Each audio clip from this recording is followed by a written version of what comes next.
Hello বন্ধুরা, welcome to my channel. সকলে কেমন আছো? আশা করি খুব ভালো আছো। দেখো, রাম পুজোর দিন আমি রাতের বেলা চলে এসেছি আবারও রাম মন্দিরে। রাতের পরিবেশটা কীরকম সেটা তোমাদের সঙ্গে শেয়ার করব বলে। আর দেখতেই পাচ্ছ এখন ঘড়িতে বাজে রাত 9টা। তাও দেখো কত ভিড়। পুরো রামতলা মানে স্টেশন থেকে রাম মন্দির পর্যন্ত পা গালানোর জায়গা নেই, এতটা পরিমাণ ভিড় রয়েছে। আর আমরা রয়েছি একদম রাম মন্দিরের সামনে। আমরা ভেতরে চলে এসেছি। আর সকালবেলা বন্ধ ছিল এই পাথরের রাম ঠাকুরের মন্দিরটা, এবেলা কিন্তু খুলে দেওয়া হয়েছে এবং ঠাকুরগুলোকে খুব সুন্দর করে সাজানো হয়েছে, পুজোও করা হয়েছে। চলো তোমাদেরকে একটু দর্শন করে দিই। প্রথমে রয়েছে নারায়ণ,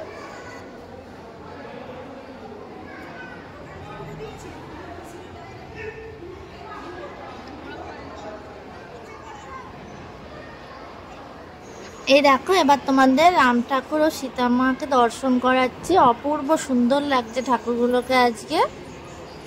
এই ঠাকুর সারা বছরই থাকে, তোমরা যে কোনো দিন এসে এখানে পুজো দিতে পারো। চলো এরপর রয়েছে মহাদেব, তো মহাদেবেরও দর্শন করিয়ে দিই। হর হর মহাদেব।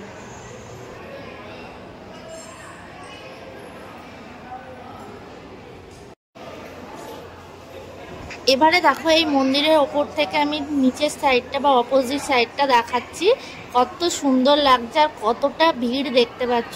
ঠিক এই পাথরের রাম ঠাকুরের অপোজিটেই কিন্তু রয়েছে এই যে রামনবমীর সময় যে রাম পুজো হয় সেই রাম ঠাকুর। চলো সেটাও দেখাবো। সকালে তো তোমাদের দেখিয়েছিলাম। আর ভিড়টা দেখো খালি, আর প্রচুর মেলা বসেছে। এই মেলা কিন্তু এখন 4 মাস থাকবে।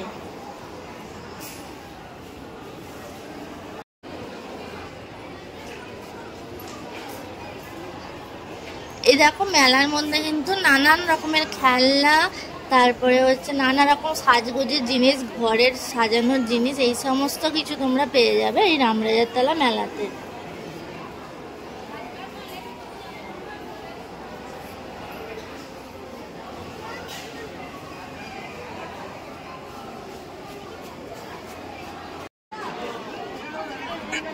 এই দেখো এই দাদার দোকানটা দেখতে পাচ্ছ, এই দোকানটা কিন্তু এই মন্দিরের ভেতরে বসে। তো তোমরা যখনই আসবে পুজো দিতে এখান থেকে কিন্তু তোমরা পুজোর ডালা পেয়ে যাবে। চলো এবার তোমাদের লক্ষ্মীনারায়ণের মন্দিরটা দেখিয়ে দিই। আর এখানটা প্রচণ্ড ভিড় রয়েছে। চলো দেখতে পাচ্ছ লক্ষ্মী আর নারায়ণের তোমাদের দর্শন করিয়ে দিলাম। আর রয়েছে বামন অবতার।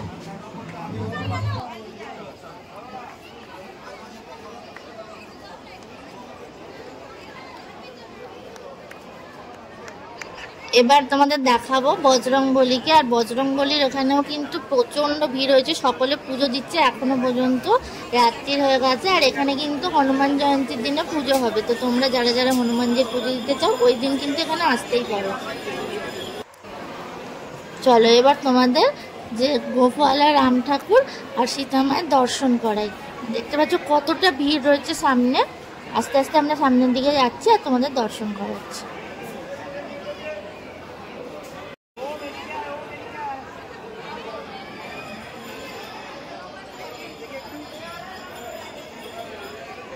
এই দেখো এই রাম পুজো কিন্তু হাওড়া শহরের একটা আবেগ বলা যেতে পারে। আর এর ঠাকুরের বিশেষত্ব হচ্ছে ঠাকুরের গোফ থাকে, আর এক সাইডে আছে মহাদেব, এক সাইডে ব্রহ্মা ঠাকুর। এবার চলো মন্দিরের বাইরে এই সাইডটায় চলে এসেছি, যেখানে রয়েছে সাবিত্রী সত্যবান। আর এখানেও কিন্তু এখনো পর্যন্ত ভিড় রয়েছে, যারা যারা সকালে আসতে পারে না ভিড়ের জন্য, তো এখন কিন্তু সন্ধ্যেবেলা এসে অনেকেই পুজো দিচ্ছে। এখানে রয়েছে সাবিত্রী সত্যবান এবং ধর্মরাজ ঠাকুর।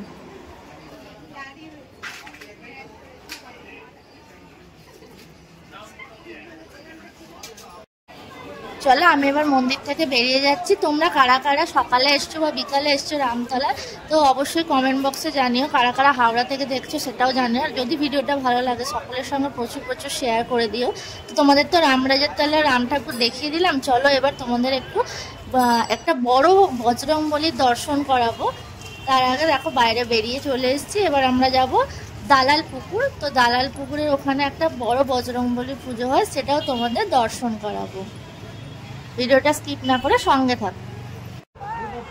এই দেখো আমি এখন চলে এসেছি একদম হাওড়া নতুন রাস্তা যে দালাল পুকুর আছে, একদম দালাল পুকুর যেখানটা আছে সেই জায়গাটাই কিন্তু এই বজরংবলীর পুজো হয় প্রত্যেক বছর। এবছরও হয়েছে, তো তোমাদের ভাবলাম দর্শন করিয়ে দিই। এই দেখো সেই বজরংবলী, জয় বজরংবলী। এই বজরংবলীর হাইট কিন্তু বেশ উঁচু। আর এই ঠাকুরটা 8 তারিখ পর্যন্ত পুজো হবে আর 9 তারিখে বিসর্জন। আর এখন এখানে পুজো চলছে। তো আজকের মতো ভিডিওটা এখানেই শেষ করতে হচ্ছে। আবার দেখা হবে নেক্সট কোনো ভিডিও। ততক্ষণ সকলে ভালো থেকো, সুস্থ থেকো। আর এই ভিডিওটা যদি ভালো লেগে থাকে তাহলে অবশ্যই সকলের সঙ্গে প্রচুর শেয়ার করে দিও, লাইক করে দিও। আর চ্যানেলে যদি কেউ নতুন হয়ে থাকো চ্যানেলটিকে অবশ্যই সাবস্ক্রাইব করে দিও।